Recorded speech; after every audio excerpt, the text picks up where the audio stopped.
Audible Studios presents The Mistake, Book 2 in the Off-Campus series, written by L. Kennedy, performed by Lorelei Avalon and Lee Samuels. Chapter 1. Logan. April. Lusting over your best friend's girlfriend sucks. First off, there's the awkward factor. As in, it's really fucking awkward. I can't speak for all men, but I'm pretty sure that no guy wants to leave his bedroom and bump into the girl of his dreams after she's just spent the whole night in his best friend's arms. Then there's the self-loathing element. This one's a given, because it's kind of hard not to hate yourself when you're fantasizing about the love of your best friend's life. At the moment, the awkwardness is definitely winning out. See, I live in a house with very thin walls, which means I can hear every breathy moan that leaves Hannah's mouth, every gasp and sigh, every thump of the headboard smacking the wall as someone else screws the girl I can't stop thinking about. Fun times. I'm on my bed, flat on my back and staring up at the ceiling. I'm not even pretending to scroll through my iPod library anymore. I popped the earbuds in with the intention of drowning out the sounds of Garrett and Hannah in the other room, but I still haven't pressed play. I guess I'm in the mood to torture myself tonight. Look, I'm not an idiot. I know she's in love with Garrett. I see the way she looks at him, and I see how they are together.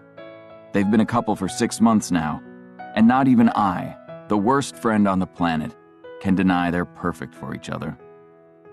And hell, Garrett deserves to be happy. He plays it off like he's a cocky son of a bitch. But truth is, he's a goddamn saint. The best center I've ever skated with, and the best person I've ever known. And I'm comfortable enough with my hetero status to say that if I did play for the other team, I wouldn't just fuck Garrett Graham. I'd marry him. That's what makes this a trillion times harder. I can't even hate the dude who's tapping the chick I want. No revenge fantasies to be had, because I don't hate Garrett, not in the slightest. A door creaks open and footsteps echo in the hallway, and I pray to God that Garrett or Hannah doesn't knock on my door, or open their mouths, for that matter, because hearing either of their voices right now will only bum me out even more. Luckily, the loud knock that rattles my doorframe comes from my other roommate, Dean, who waltzes inside without waiting for an invitation. "Party at Omega Phi tonight. You down?" I dive off my bed faster than you can say pathetic, because a party sounds like a fan-fucking-tastic idea right about now. Getting wasted is a surefire way to stop myself from thinking about Hannah. Actually, no. I want to get wasted and screw someone's brains out. That way, if one of those activities doesn't help me with my don't think about Hannah goal, the other can serve as backup. Hell yeah, I answer, already fumbling around for a shirt. I slip a clean t-shirt over my head and ignore the twinge of pain in my left arm, which is still sore as shit from the bone-jarring body check I took at the championship game last week. But the hit was totally worth it. For the third consecutive year, Briar's hockey team secured another Frozen Four victory. I guess you can call it the ultimate hat trick. And all the players, myself included, are still reaping the rewards of being 3-time national champions.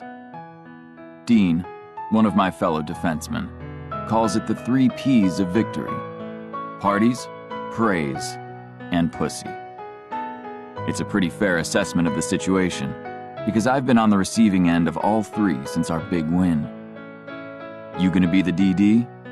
I ask as I throw a black hoodie over my t-shirt and zip it up. My buddy snorts. "Did you really just ask me that?" I roll my eyes. Right. Whatever was I thinking? The last time Dean Hayward De Laurentiis was sober at a party was never. Dude drinks like a fish or gets higher than a kite every time he leaves the house. And if you think that affects his performance on the ice in any way, then think again. He's one of those rare creatures who can party like past-day Robert Downey Jr. and somehow be as successful and revered as present-day Robert Downey Jr.